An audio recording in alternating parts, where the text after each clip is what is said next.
Welcome to D6. This is professor Vinod Kumar.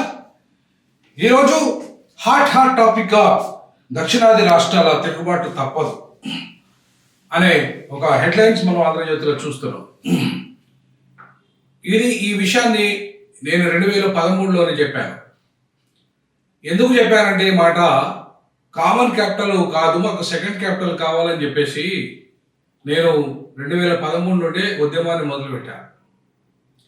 కానీ ఆనాటి Congress party కేంద్రంలో ఉన్నదప్పుడు, ఇప్పుడు కూడా ఇప్పుడు రాష్ట్రంలో అధికారంలో ఉంది. ప్రతిపక్ష బీజేపీ, ఈ రెండు ఉత్తరాది పార్టీలు దాన్ని వ్యతిరేకించాయి.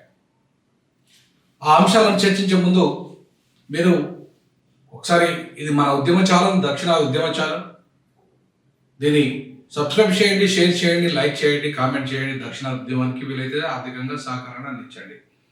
ఇక టాపిక్లోకి వస్తే, 2013లో నేను కామన్ క్యాపిటల్ కాదు సెకండ్ క్యాపిటల్ చేయండి హైదరాబాద్ అని చెప్పినప్పుడు, ఈ సీమాంధ్ర ఎంపీలు, తెలంగాణ ఎంపీలు ఎవరు కూడా దానికి సపోర్ట్ చేయలే. నేను ముందే చెప్పాను, అదే బాబు తెలంగాణ రాష్ట్రం రాబోతుంది, ఏర్పడబోతుంది, మీకోసం కాదు, దక్షిణాది కోసం, దక్షిణాదిని వీక్ చేయడం కోసం రాబోతుంది అని చెప్పాను. దక్షిణాదిని వీక్ చేయడమే వాళ్ళ లక్ష్యము. ఇవాళ తెలంగాణ రాష్ట్రాన్ని విభజించడానికి కారణం అమరవీరుల మీద ప్రేమ కాదు సోనియా గాంధీకి, లేకపోతే ఆయన తల్లి కాదు. ఒక రకంగా చెప్పాలంటే రేవంత్ రెడ్డి ఆనాడు చెప్పిన మాటల్లో బలిదేవత. సో ఇవాళ బలి తీసుకుంది ఎవరిని? ఈ విద్యార్థులను లేదా అమరులను, పిల్లలను. ఎందుకంటే ఇలా దక్షిణాదిని వీక్ చేయడానికి ఆమె ఆంధ్ర వాళ్ళని, ఇలా ఆంధ్రలో ఎవరైతే రాజశేఖర రెడ్డి ఆనాడు బలమైన లీడర్గా ఉన్నాడో తన సొంత పార్టీ నేతని బలహీనం చేసి చివరికి ఆయన ఎట్లా చచ్చిపోయిందో కూడా అది అందరికీ జరిగిన సత్యం. సో కాబట్టి ఇవాళ దక్షిణాదిని ఎట్టి పరిస్థితుల్లో అటు కాంగ్రెస్ కానీ బీజేపీ కానీ కుట్ర చేసి వీక్ చేస్తున్న కార్యాచరణ మనకు కనబడుతుంది. ఇవాళ రేవంత్ రెడ్డి ముఖ్యమంత్రి అయిన తర్వాత మాట్లాడుతున్నాడు. ఆ రోజు నుండే మాట్లాడాను, ఇవాళ వాళ్ళు కూడా మాట్లాడుతున్నాను. దక్షిణాది జాయింట్ యాక్షన్ కమిటీ కూడా మొన్న గత 3 నెలల క్రితం ఏర్పాటు చేయడానికి కూడా కారణం అదే. ఈ D6 ఏర్పాటు చేయడానికి కారణం కూడా అదే. దక్షిణాదికి అడుగడుగునా జరుగుతున్న అన్యాయాలను ప్రశ్నించడానికి ఒక గొంతు కావాలి. ఆ గొంతుకే డీజాకు, దక్షిణాది జాయింట్ యాక్షన్ కమిటీ. ఆ గొంతుక ఇవాళ మీ ముందుకు వచ్చింది. మార్చి 3వ తారీఖున ఇవాళ రాష్ట్ర కమిటీ సమావేశం పెట్టబోతుంది, ప్రధానంగా దక్షిణాదికి జరుగుతున్న అన్యాయాల మీద. సో ఈ అంశాలను నిన్న ఢిల్లీలో రేవంత్ రెడ్డి అక్కడ మనకు ఏమని చిట్చాటుగా మీడియాతో ఏమని మాట్లాడుతున్నాడు? జనాభా ప్రాతిపదికన లోక్సభ సీట్లను పెంచే కుట్ర జరుగుతుంది. అది జనాభా దామాష పద్ధతిలోనే ఉంటుంది. ఎప్పుడైనా పెంచే కార్యక్రమం ఎప్పుడు కూడా జనాభా దామాష పద్ధతిలో ఉంటుంది. ఎందుకంటే 2026 డెలిమిటేషన్ కానీ గతంలో జరిగిన డెలిమిటేషన్ యాక్ట్లా కానీ జనాభా దామాష పద్ధతిలోనే సీట్లు పెరుగుతాయి. కాబట్టి ఇవాళ పెరిగాయని చెప్పేసి అమిత్ షా అంటున్నాడు. అమిత్ షా అంటున్న మాటలు ఖచ్చితంగా అవి జనాభా మీరు తగ్గాయి అంటున్నాడు ఆయన. మన దక్షిణాది ప్రకారంగా తగ్గాయి అంటే 130 స్థానాలు ప్రజెంట్ ఉన్నాయి, దాంట్లో 30 స్థానాలు కోల్పోతున్నాము అనే విషయాన్ని ఆయన అంగీకరించట్లేదు. లేదు తగ్గించాం, మేము పెంచుతాం కానీ తగ్గించామని చెప్పేసి అంటున్నాడు. సో దీంట్లో వాస్తవం ఎంత అయిపోయినాడు? ఇక్కడ 888 అనేది ఇవాళ ఇంద్రభవనము, ఇంద్ర అంటే ఆనాడు ఊహాలోకంలో ఏదైతే పురాణాలు, ఇతిహాసాల పేరు మీద 888 అనేది ఏదైతే సంఖ్య ఉందో, ఇప్పుడు దాన్ని పార్లమెంట్లో 888 పెంచుకున్నారు. కాబట్టి ఒకవేళ సంఖ్య తగ్గించకపోయినా, ఒకవేళ పెంచే అవకాశం ఉన్నా సరే, ఇవాళ దక్షిణాదిని అసలు ఏమాత్రము దక్షిణాది యొక్క ఊసు లేకుండా ఉత్తరాది పూర్తి ఆధిపత్యంలో, ఇప్పటికే ఉత్తరాది ఆధిపత్యంలో 303 స్థానాలు ఉన్నాయి. 303 స్థానాలు ఉన్నాయి. ప్రతి లోకసభ, రాజ్యసభలో రెండింటిలో కూడా దక్షిణాది వాళ్ళు అమ్ముడుపోతున్నారు. దక్షిణాది నుండి వాళ్ళందరూ కూడా అవినీతి పరులైన వాళ్ళందరూ ఇలా బీజేపీకి అమ్ముడుపోతున్నారు. ఆ బీజేపీకి అమ్ముడుపోయిన వాళ్ళందరూ ఇలా సైలెంట్ అయిపోయినారు. ఈవెన్ కాంగ్రెస్లో ఉన్న అవినీతి పరులు కూడా ఇలా బీజేపీకి ఉన్న వైపు వెళ్తున్నారు. కాంగ్రెస్లో ఉన్న ఎవరైతే వ్యభిచారులు కానీ, కాంగ్రెస్లో ఉన్న గూండాలు కానీ, రౌడీలు కానీ, లేదంటే విపరీతంగా డబ్బులు సంపాదించిన వాళ్ళు కానీ వాళ్ళు కూడా అలాగే పోతున్నారు. బీఆర్ఎస్లో ఇట్లా అన్ని ప్రాంతీయ పార్టీలో ఉన్న అవినీతి పరులు, గూండాలు, రాజకీయ నేతలంతా కూడా ఇవాళ వాళ్ళంతా కూడా ఎవరైతే అవినీతి అక్రమాలలో ఎక్కువ ఉన్నారో, ఇంక్లూడింగ్ మాయావతి, ఉత్తరప్రదేశ్లో మాయావతి కూడా ఇవాళ బీజేపీ క్లచెస్కి వెళ్ళిపోయింది. సో కాబట్టి ఇవాళ అవినీతి పరులంతా కూడా బీజేపీలో పోయి శుద్ధపూసలు అవుతారు. ఈ శుద్ధపూసల బ్యాచ్ అంతా కూడా ఏమవుతుందంటే జాతీయవాదం ముసుగులో, జాతీయవాదం పేరుతోని ఇవాళ మొత్తం అదానీ, అంబానీ ఈ అభివృద్ధి నమ్మిన గుజరాత్ డెవలప్మెంట్ మోడల్ ఏదైతే తీసుకొచ్చి పెట్టుబడిదారుల ప్రయోజనాలు కాపాడి పేదల పొట్టగొట్టి పేదల జీవితాలను నాగం చేస్తూ ఇవాళ మతం పేరుతోని కేవలం పేదలకు సంక్షేమం పేరుతోని వాళ్ళను బిచ్చగాలను తయారు చేసే ప్రోగ్రామే చేస్తుంది తప్ప స్వయం అభివృద్ధి దిశగా ఇలా పేదలు అభివృద్ధి చెందే దిశగా లేదు. సో ఆ రకంగా ఇవాళ బీజేపీ సంక్షేమము, సామాజిక న్యాయము, సమగ్ర అభివృద్ధి పేరుతోని ఇలా ప్రజల అభివృద్ధిని పక్కన పెట్టి పెట్టుబడిదారుల అభివృద్ధి వైపు ఇవాళ చాలా బలంగా ముందుకు పోతుంది బీజేపీ. కాబట్టి ఇలా బీజేపీ కుతంత్రాలు చేసి ఈవీఎంలను మేనేజ్ చేసి ఇలా అన్ని రాష్ట్రాలలో అధికారం సంపాదించుకుంటున్నది. రేపు దక్షిణాదిలో కూడా బీజేపీ పాగా వేసి ఆ రకంగా ముందుకెళ్లే అవకాశం ఉంది. కాబట్టి ఇవాళ మనం గమనిస్తే వాళ్ళ జనాభా దావాష్ పద్ధతిలో కనుక సీట్లను కనుక వాళ్ళు ప్రాతిపదిక తీసుకుంటే ఖచ్చితంగా 30 స్థానాలు మనకి కోల్పోతాయి. అంతే ఉత్తరాదిలో భారీగా వారికి సీట్లు పెరుగుతాయి. దక్షిణాది ఓట్లతో పని లేకుండా గెలవాలని ఎత్తుగడేస్తున్నారు. జనాభా నియంత్రణ పాటించిన దక్షిణాదికే ఈ శిక్ష ఏమిటి? ఇప్పటికే పన్నుల వాటల్లో తెలంగాణకు అన్యాయము. మేము రూపాయి చెల్లిస్తే మాకు వచ్చేది రిటర్న్గా 42 పైసలే. బీహారు రూపాయి చెల్లిస్తే 760 రూపాయలు వస్తున్నాయి. యూపీ చెల్లిస్తే 3 రూపాయలు వస్తుంది.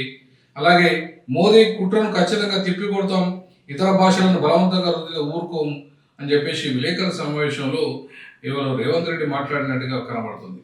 మరి ఇవాళ రేవంత్ రెడ్డి నిజంగానే వాళ్ళతో కొట్లాటలో ఉన్నాడా అంటే నాకైతే డౌటే. ఎందుకంటే ఆయన బీజేపీతో బాగా సఖ్యతగా ఉన్నట్టు కనపడుతుంది. అటు ఆయన ప్రధానమంత్రి అపాయింట్మెంట్ ఇమీడియట్గా వస్తున్నది. ఏవైనా కూడా బీజేపీ వాళ్ళతో ఆయన సఖ్యంగా ఉన్నట్టుగా నేను పార్లమెంట్ ఎన్నికల్లో కూడా చెప్పాను. బీజేపీ కాంగ్రెస్ సహకరించకపోతే బీజేపీ ఎంపీ సీట్లు వచ్చే అవకాశం లేదు.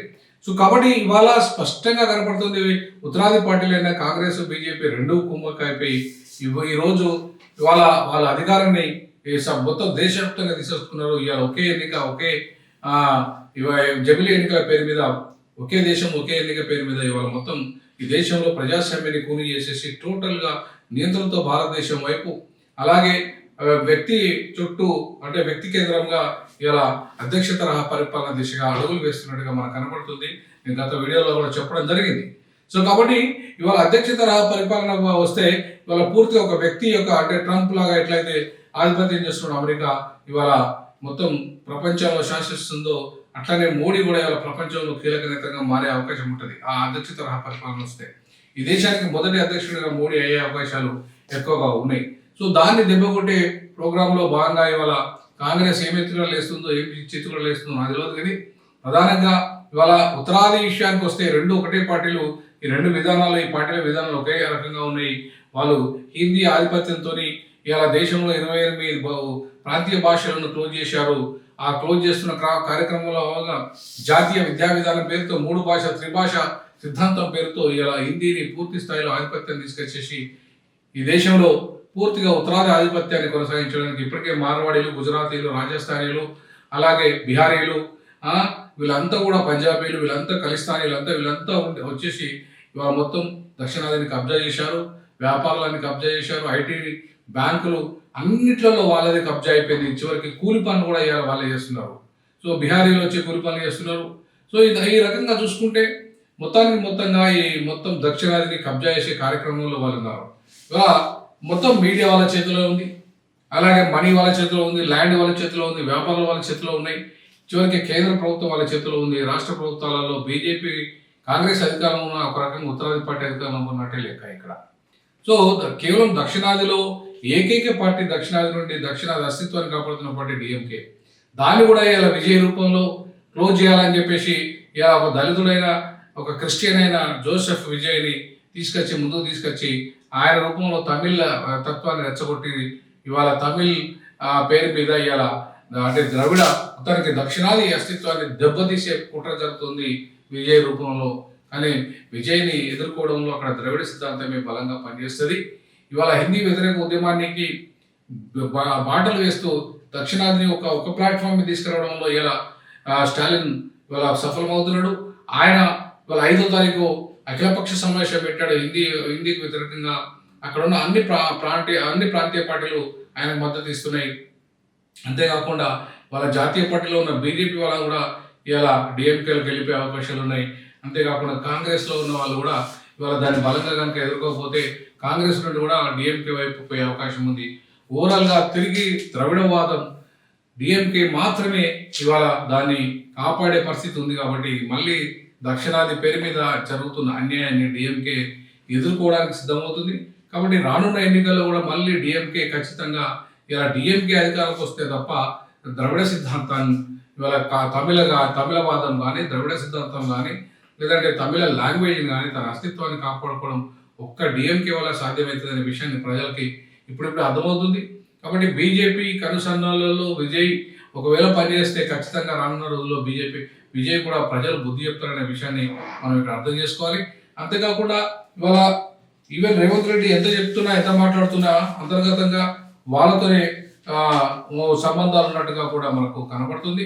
కాబట్టి ఇవాళ ఈ క్రమంలో మనం ఏం చేయాలి, దక్షిణాది ప్రజలు ఏం చేయాలి, దక్షిణాది ప్రాంతీయ పార్టీలు ఏం చేయాలి, అసలు దక్షిణాదిలో ఉన్న మొత్తం భాషల్ని ప్రాంతీయ పార్టీలని దక్షిణాదిలో ఒక ఫెడరల్ స్ఫూర్తిని తీసుకొచ్చే విధంగా ఇవాళ దక్షిణాది ఫెడరల్ ఫ్రంట్ కూడా ఒకటి ఏర్పాటు కావాల్సిన అవసరం ఉంది.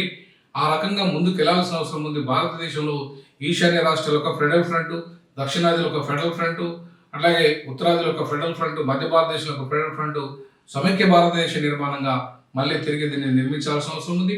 ఒకప్పుడు ఇది యునైటెడ్ స్టేట్స్ ఆఫ్ ఇండియాగానే ఉండే 560 సంస్థానాలుగా విలీనమైన ఈ దేశం యునైటెడ్ స్టేట్స్ ఆఫ్ ఇండియాగా ఉన్నది.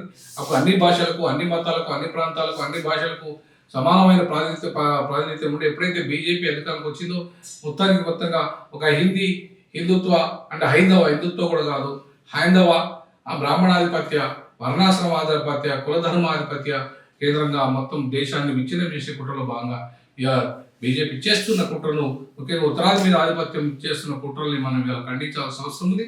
ఆ దిశగా రానున్న రోజుల్లో ఒకవేళ బీజేపీ ఇట్లాగా చేస్తే ప్రత్యేక దేశం ద్రవిడలు ఆ దక్షిణాది వాళ్ళు కోరుకునే అవకాశం బీజేపీ కావాలని చేస్తున్నట్టుగా మనకు కనబడుతుంది. సో ఆ దిశగా తిరుగుబాటు తప్పదా దక్షిణాది రాష్ట్రాల నుండి అని చెప్పేసి ఇవాళ మనం ప్రశ్నించాల్సిన అవసరం ఉంది. అదే ఆ రేవంత్ రెడ్డి కూడా అదే విషయం అంటున్నాడు. దక్షిణాదిలో బీజేపీ బలం లేనందున ఇక్కడి రాష్ట్రాలకు కేంద్రంలో న్యాయమైన వాటా ఇవ్వకూడదని ఆ పార్టీ వ్యూహంగా కనిపిస్తుంది. ప్రస్తుత జనాభా ప్రాతిపదికన తీసుకుని దక్షిణాది రాష్ట్రాలను ఆర్థికంగా రాజకీయంగా నిర్వీర్యం చేయాలని బీజేపీ కుట్ర చేస్తుందని చెప్పి రేవంత్ రెడ్డి అంటున్నాడు. కాబట్టి మరి ఆ దక్షిణాది రాష్ట్రాలను కాపాడుకునే బాధ్యత దక్షిణాది జాయింట్ యాక్షన్ కమిటీ తీసుకుంటుంది. తప్పకుండా ఆ దిశగా వాళ్ళ రానున్న రోజుల్లో ఉద్యమ కార్యాచరణ ముందుకెళ్తుంది.